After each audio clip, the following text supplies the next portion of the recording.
Hey, everybody. I'm Regina Bryan, and welcome to the Women of Empowered Living.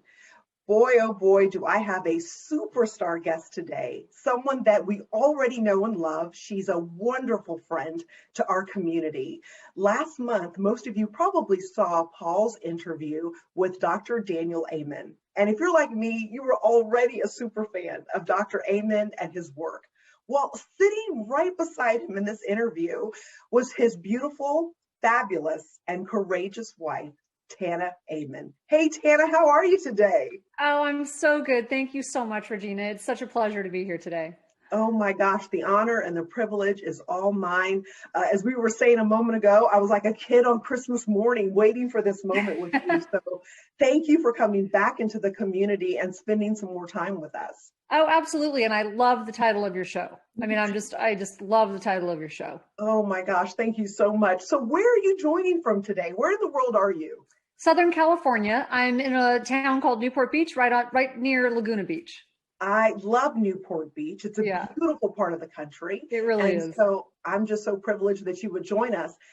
Tana, okay, you're a really accomplished lady, right? You're the vice president of the Amen Clinics. You're a neurosurgical ICU trauma nurse, a world-renowned health and fitness expert.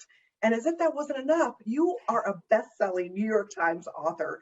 And today I can't wait to talk with you about your latest book, The Relentless Courage of a Scared Child. Now, before we get into that, if you would share with us what inspired you to write this book, your memoir now? It was a process. I mean, that's when I've said this before, but when you have spent your time giving people health and nutrition advice, if they don't like it, that's okay. It's not personal, right? But when Right. you put everything out there, I mean, really some of the more vulnerable things that have happened in your life and people criticize it, that's different. You have to brace yourself for that, right? And I finally felt like I was in a place to be able to do that. I also needed to be ready. I have a daughter who's 17, and I needed to be sure that she was old enough and ready to hear what was going to come out.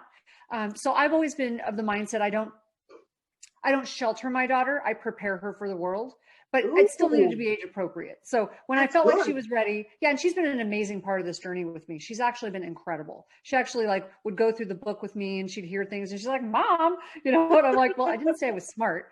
Learn from my mistakes." But she'd also contribute little things to the book and ask me questions and dig deep. So that was great. And I felt like it was time. And it was actually at the John Maxwell event that I really made the final decision. So, and I know Paul is